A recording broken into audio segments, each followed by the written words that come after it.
Thought I was going to have to shout there. So yeah, Scottish accent. I'll try and talk quite slowly. I'm quite tired anyway, so that shouldn't be too difficult.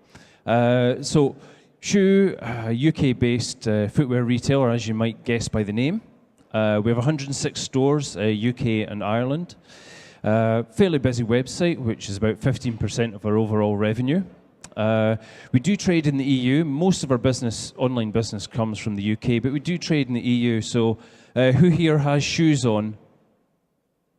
Right, a couple of people. Well, you could be our customers, so please look us up.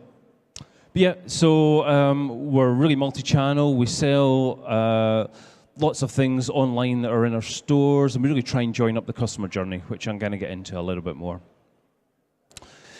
Okay, but the question is, what are the key optimization areas for an e-commerce site? There's some obvious ones, and I would really be remiss not to mention them. The most obvious is the checkout. And usually the first place to start is the login page. That's where you'll get most of your drop-offs. Things like the guest checkout that's mentioned up there, if you don't offer that, then you're really losing out in some of your conversion rate. And actually, we're moving away from this design where we're actually going to make it look like everything is a guest checkout, but give you an option to log in. We've looked at the data, and the people who still click in the account holder and get a sort of forgotten password error, those people aren't converting very well, and so we still think we've got some work to do in this login page. But guest checkout has got to be a place to start, and really look at any best practice in the industry, and they'll tell you that. The other key one is the product page. This is our mobile site, or rather, I should say it's a responsive site, but this is a mobile view of it. And every test we have done shows that the fold is still really important. You hear lots of people saying, fold doesn't matter, people scroll. Yes, people do scroll, but what they see on the screen, first of all, is going to really make a difference. We've worked hard to eliminate a lot of the above, or move a lot of the above fold content that isn't really converting, so we've done a lot of A/B and split testing so that we work out what is important to customers. So you can see, and this is a fairly accurate representation of a fold on like an iPhone 4S or that sort of size screen. You can see that you got all the pertinent details, you got a good size image, you got your reviews, some nice compelling information on there, and you can add it to basket. So, and another top tip in the fold is, we've done tests in the past that'll actually scroll the page down so that it will lose some of the top navigation on the product pages, just to bring some of that product page details really front and center. That was really good for our conversion rate. So consider what is appearing to customers when they first visit the screen. This is the most important graph we have in e-commerce at Schuh. And this is our device split. So the blue line that is going downwards precipitously is our desktop traffic, red, mobile, smartphone, that is, and green's tablet. You know, a couple of years ago, Apple told us that tablet was going to be the best thing, that we're going to need tablets more than, I don't know, shoes. But it's not true. Our tablet traffic has pretty much plateaued. It's going to be interesting to see with the launch of the new iPad, to see what happens in there. After every Apple product launch, we do see a little bit of an increase. But tablets really aren't the future of e-commerce. Certainly not in the UK, certainly not for us. That future is in mobile. And we really keep a close eye on this graph because we've got to go where our customers are going. Another area we'll look at closely is our new versus returning customers. So this is our actual, I'm not going to give you a time scale or particular segments in there, but you can see the value to us, the differences between returning and new visitors. So we do everything we can to try and get customers back. And that comes right back to making sure that we offer a good e-commerce proposition.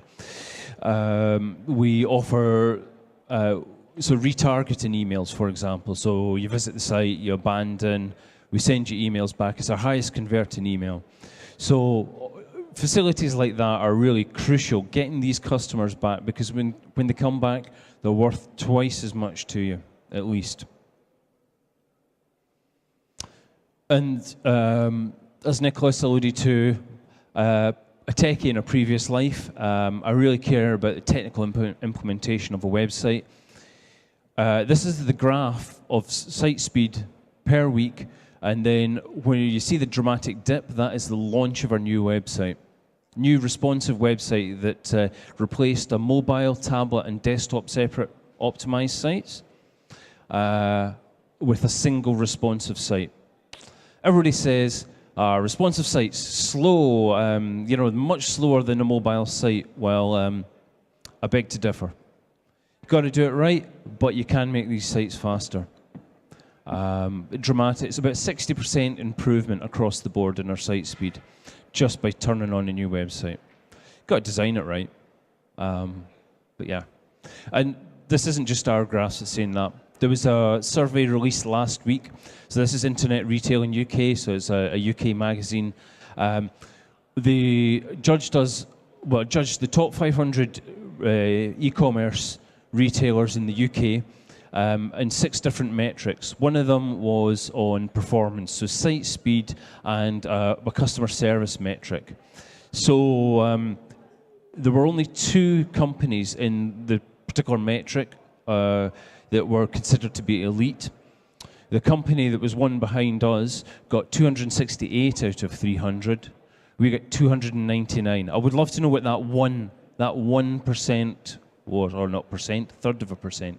But anyway, it's not to. We're pretty proud of that, I have to say. And I could talk all day. I could talk for an hour or 2 hours about site speed, but that's not really what I'm here to do. But another thing that's really key is your site, is your business, is your proposition. You really, really can't sell. Well, let's be honest. You can't polish shit. You've got to have the right offering for your customers. If your competitors are offering next day delivery and they're charging £2 for it, and you're offering it and you're charging £10, or you're not doing next day delivery, if you don't have the right products, you're not going to convert. You've got to get your fundamental proposition right. So look to the market. And here's a couple of examples. So Zalando, small retailer, around these parts. You can see how they've actually changed their proposition in different markets here. So the return period. So yeah, sorry guys, but we get a slightly better return period than you do in France. So another example here how free delivery and returns, and just looking at the proposition in the market. And if you're multi-channel, multinational, really look at what is fit for that market. So, on to the question. Okay, so Stuart, what did you choose for your first book? I chose, and go back to my favorite topic of site speed, high-performance websites. Book's been around for quite a few years now. It's got some of the pretty fundamental things in it, but lots of people are still getting this stuff wrong. And some of it's really simple, but yeah, most of the sites on the web, most internet sites still aren't getting this stuff. Who's got the first question? Do we have a first question? Oh. Yeah, Sylvain. Not really for the book, but you show the different view of loading a page. Is it possible to have the same graphic, but with the conversion rate? Do you really view the conversion rate increase when the loading page decreases? Well, the new site converts better, but I would not like to say that was just because of the site speed. There's a lot of evidence out there that shows a sort of real correlation between site speed and conversion. We haven't shown that. We're taking it on faith, to be honest. If Google, Amazon, lots of different people are showing that site speed is good for conversion, I think their research is better than what we could do. And I'm not about to try and slow down my website to see if the conversion rate goes down, which they did. And I have also another question. Do you make some A/B tests in your website? Lots. And why is not a key of one of your key of success to increase conversion rate?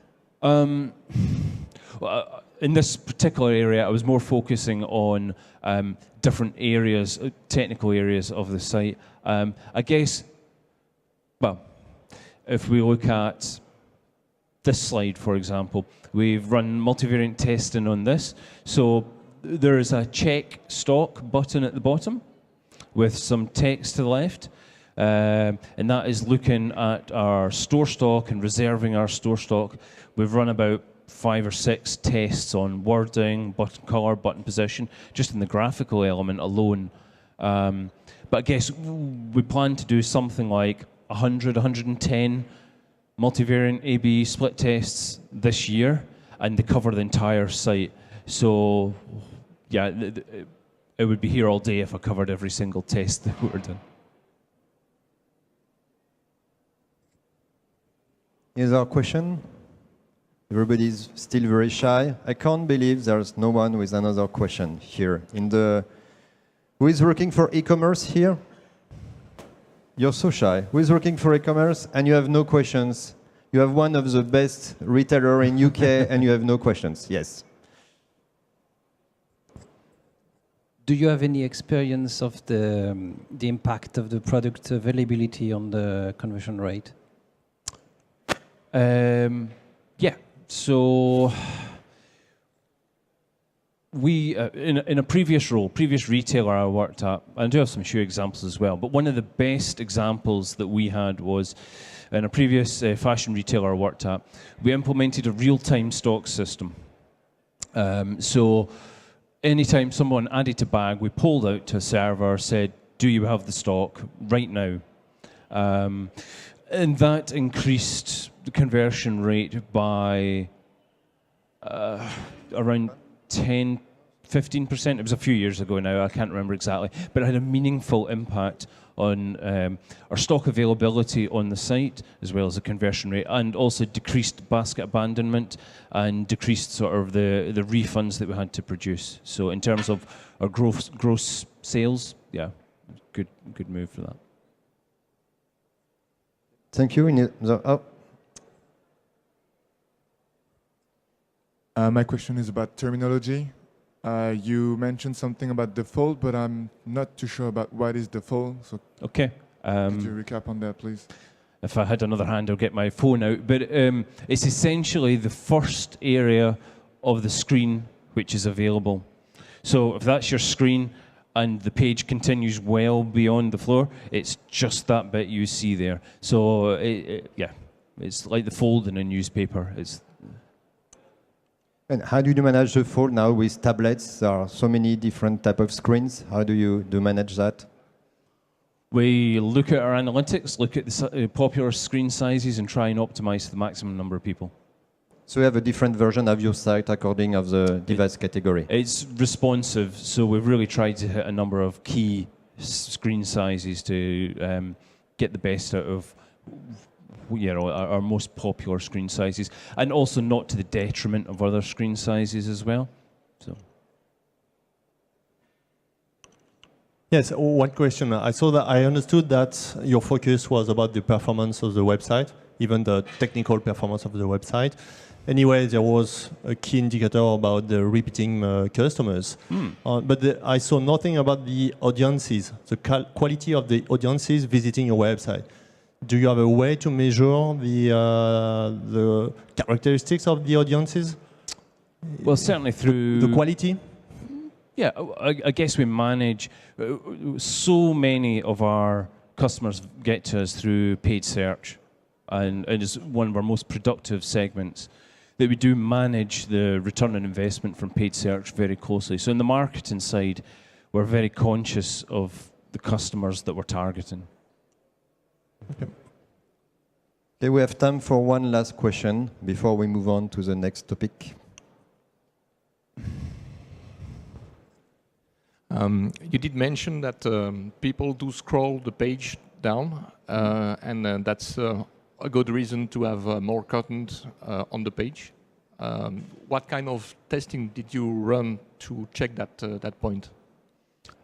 Tried taking things off the page, essentially. Very simple, just selectively remove elements from the page and just look to see what impact that had in conversion. And to be honest, almost every time we remove something from the page or simplify the page or certainly simplify above the fold, conversion goes up. So you'll notice that if I go to here, there's no product description. Product description is lower down the page because actually we discovered not many people actually read it. It's great for SEO and Google finding us, but not many customers actually read it. Customers love images, so we made the images bigger.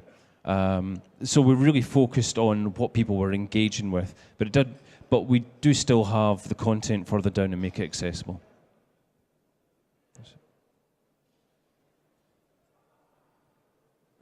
It's an advice for any object.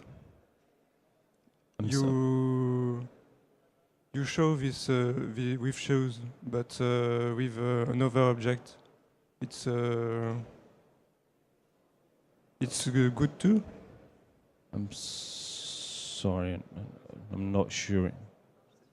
Avec d'autres produits, en fait. De ne pas avoir de description. The question is regarding not having any description, product description. Does it work for other products than shoes? Do you have any experience with non-shoes products with no product description? No, sorry, I don't. Images, in my experience, do work much better, and certainly with touch interfaces, with people scrolling through images. Yeah, but I don't think you can. Descriptions are essential, but maybe not necessarily for conversion. In your experience, what would be the proper amount of time of A/B testing to start drawing conclusions? I do get that till later on, but it's all about business cycles. So that really depends upon your particular business cycles. I've got a graph that shows our business cycles, and I'll get to that. I'll be patient. Okay, thank you.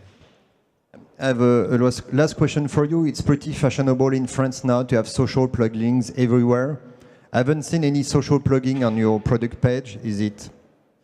What's your experience with social plugins and product pages? We need to add some. We need to add in more. We haven't really demonstrated the value of it. We have had them on in the past. We've had sharing, and it didn't get a huge amount of engagement by customers. We feel we need to do better, so better with Pinterest, I think, is one of the areas we really need to look at in terms of live pinning and things like that.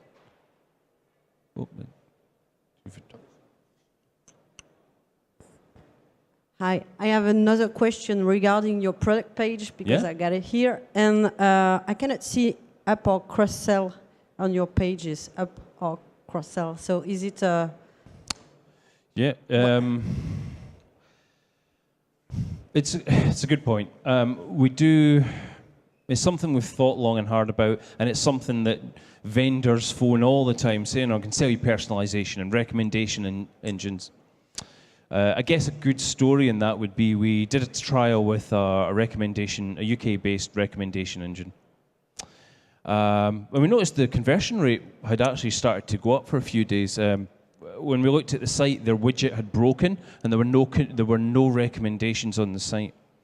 So a blank area, a simpler screen, actually put our conversion rate up. So yeah, it doesn't always work. Okay, so thank you very much for this point. So we have to move on to next point. So go back to Peter.